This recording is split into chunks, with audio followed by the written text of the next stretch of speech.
Ito mga kabunyog, pinanood ko yung interview kay retired Associate Justice Adolf Ascona. Ang nag-interview sa kanya ay si Pinky Webb sa Billionaire News Channel. Ang galing.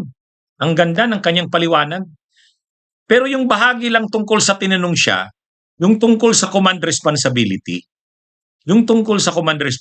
maganda ito mga kabunyog, ipapanood ko sa inyo mamaya. Bakit importante ito? Tungkol kasi sa issue ng pananagutan ni PBBM. Kasi maraming nagsasabi, Attorney, may pananagutan ba si PBBM sa mga anomalya? Ha?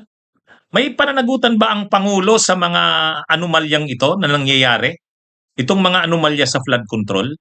Magandang ma-discuss natin, malaman natin itong paliwanag ni retired Associate Justice Adolf Ascona tungkol sa tinatawag na command responsibility. Sa command responsibility kasi, kung ikaw kasi ay sangkot mismo, ibig sabihin ikaw mismo ay may kagagawa ng krimen, hindi command responsibility yon, personal responsibility yon. Kapag ikaw ay sangkot talaga, ikaw mismo ay mastermind, ikaw mismo ay kasama sa mga nagsagawa ng krimen, hindi command responsibility yon. Personal responsibility yon. Yung karamihan ng mga nai-involve dyan sa kaso na yan, sa flood control, personal responsibility yon. Sangkot talaga sila sa krimen na yan. Sa bahagi ng presidente, maaari siyang ma-involve dyan sa pamamagitan ng command responsibility. Ano ang paliwanag ni Adolf Ascona dyan? Magaling yan. Magaling na constitutionalist yan si Adolf Ascona.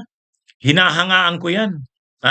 Nung nag-take ako ng bar, noong 2007, siya yung siya yung chairman ng bar committee noon. Kaya yung mga questions noon talagang matitindi. Lalo na sa political law. Kasi political law expert yan, constitutionalist yan, si Adolf Ascona. At saka napaka-fair niyang magpaliwanag. Pag may mga importanteng constitutional issues, nagbibigay siya ng paliwanag niya, napaka-fair ng kanyang paliwanag. Ito mga kabunyog, pakinggan nyo. Imagine niyo yung ganitong sitwasyon. Sila DBM Secretary, yung dating DBM Secretary Amina Pangandaman, ay Secretary ng DBM. Si dating Executive Secretary Lucas Bersamin, Executive Secretary. Tapos may mga undersecretary sa ilalim nila. Ngayon, nasasangkot itong mga ito. Pati si Bunuan. Dating DPWH Secretary Manny Bunuan, nasasangkot din sa anomalya. So ngayon, may pananagutan ba dun si PBBM? Ito, tingnan nyo to, mga kabunyo. For example, members of your cabinet, does that make you complicit? Yung naging papel, for example, allegedly, of some of the cabinet secretaries, does it become his fault? Does it become his problem too?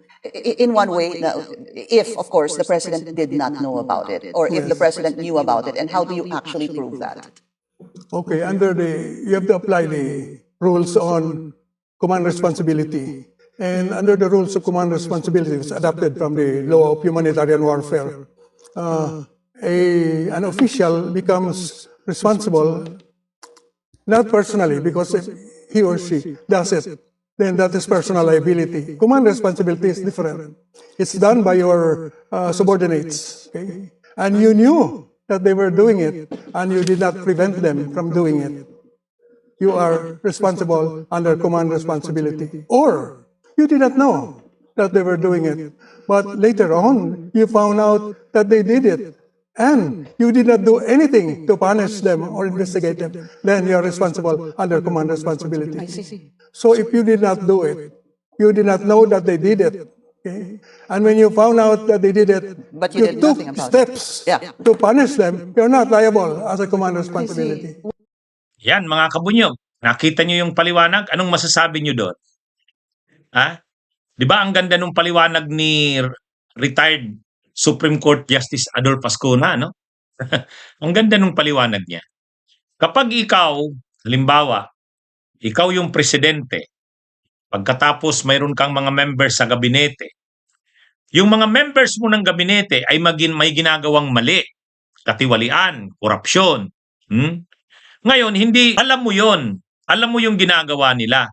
Hindi mo sila pinigilan. Hindi mo sila at kinol yung kanilang attention sa ginagawa nila. Liable ka sa command responsibility. Yan yung paliwanag diyan ni retired Associate Justice Adolfo Escona. Ngayon, paano kung hindi mo alam? Wala kang alam sa ginagawa nila. Pero later nalaman mo. Ang dapat mong gawin, parusahan sila, imbestigahan sila, parusahan sila sa ginawa nila. Yun, pag hindi mo ginawa yon, liable ka sa command responsibility. Oh. Kaya mga kabunyog, mga kababayan, in short, ganyan sa tingin ko yung kaso ni PBBM eh. Sabihin pa nating hindi siya involved dyan sa mga anomalya na yan. Kasi sabi niya nga, siya pa nga ang nag-initiate ng kampanya laban sa korupsyon eh. Yung mahiya naman kayo. Pero, dapat makita na siya mismo, yung mga subordinates niya, halimbawa sila Amina Pangandaman, sila Lucas Bersamin, ngayon nalaman niya na involved pala, umano. Itong sila Bunuan, involved pala. O ngayon niya lang nalaman, noon hindi niya alam. Halimbawa, dapat ipursige niya na mapanagot ang mga yan, maimbestigahan. Kaya ngayon, si Bunuan nandun sa US, hindi umuwi. Gawin niya yung lahat para mapauwi yan. Di ba? Kailangang ipakita ng presidente na hindi niya alam yung mga pinagagawa na yan at galit siya. Galit siya sa ginawa nila. Kaya dapat mapanagot sila. Yan yung dapat na makita. Political will ng presidente. Hindi natin sinasabi na may pananagutan ang presidente dyan. Pero dapat makita under command responsibility na hindi niya alam yan, nalaman niya na lang yan kinalaunan, pero hindi niya mapapalampas yan. Kaya yung investigasyon, susuportahan niya yan, ipupursigin niya yan. Kung si Bunuan na hindi pa umuwi, gawin ang lahat na pauwiin yan para mapanagot yan. Yun ang dapat na makita. Yun ang dapat na makita sa political will ng presidente para maipakita na under sa command responsibility, hindi rin siya liable kasi may ginawa siya. Yan yun. Hindi natin sinasabing kasama ang presidente sa mapaparusahan. Pero para hindi siya kasama sa mapaparusahan, dapat, ngayong alam niya na mayroon palang ginawang mga katiwalian, yung mga officials niya, dapat mapanagot niya ang mga yan. At gawin niya ang lahat na mapanagot ang mga yan. Yan yung paliwanag. Mga kabunyog, mga kababayan, ang ganda ng paliwanag na yun eh. Ang ganda ng paliwanag na yan. Ano ito eh. Kumbaga, balikan natin yung paliwanag ni retired Supreme Court Justice Adolfo Escona. Pwede kasing ang mangyari, sa simula pa lang, alam mo nang may ginagawa sila. Hindi mo sila kinontrol, hindi mo sila pinigilan. Liable ka doon sa command responsibility. Ngayon, kung hindi mo naman alam, ngayon mo lang nalaman, huli na nang malaman mo, ay nung nalaman mo, may ginawa ka. Dapat ipakita mo na iniimbestigahan sila, pinapanagot sila. Galit ka sa kanila sa ginawa nilang yan. Yan yung Kaya itong mga sinasabi ngayon na wala kasing ebidensya, walang ebidensya, bilang presidente, alam mo nang nangyayari yung malala na yan na katiwalian, pag nalaman mo na yung DBM secretary mo ay nasasangkot, yung executive secretary mo ay nasasangkot, yung mga undersecretary sa ilalim mo ay nasasangkot, paggalawin mo ang lahat ng kapangyarihan ng gobyerno, gamitin mo ang lahat ng kapangyarihan ng gobyerno para maimbestigahan sila. At kung talagang may nagawa silang pananagutan, krimen, panagutin sila. Yan yung kapag ganun ang ginawa mo, hindi ka magiging liable under sa command responsibility. Kaya ito, medyo mabigat ang ini-expect dito sa presidente under sa principle ng command responsibility para hindi siya maparusahan under sa command responsibility, ganun ang gagawin niya. Ayon yan kay retired Supreme Court Associate Justice Escona. Pag hindi ganun ang ginawa mo, ay liable ka under command responsibility. Kasi parang pinuprotektahan mo sila. Yan mga kabunyog, mga kababayan. Yan po ang ating topic ngayon.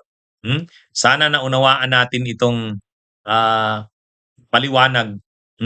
Kasi napakaganda ng paliwanag ni Justice Ascuna, eh. Yung mga ano, yung mga ano niya, officials niya, si dating DBM Secretary Amina Pangandaman, si dating Executive Secretary Lucas Bersamin, paimbestigahan niya yan. Paimbestigahan niya yan. At hindi niya dapat itolerate yan. Ngayon, kung sa investigasyon ay wala namang makuhang ebidensya, di wala siyang magagawa. Pero dapat bilang presidente, ipakita niya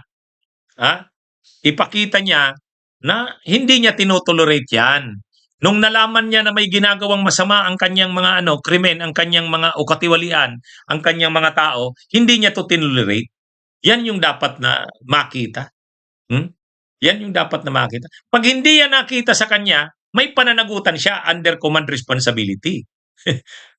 May pananagutan. Kaya, kung ayaw mong mapanagot ka under command responsibility, may gagawin ka. Kaya dapat talaga, sa part ni PBBM, marami siyang dapat na ipakitang kaseryosohan dito.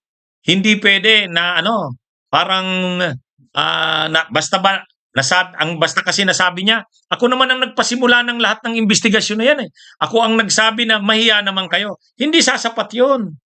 Hindi sasapat yun. Kailangan maipakita niya talaga na galit siya sa mga taong na involved dyan. Dapat galit nga siya sa kasi parang galit lang siya kay Saldico eh. Parang galit lang siya kay Saldico. Hindi lang. Dapat galit siya dun sa lahat ng mga nasasangkot diyan.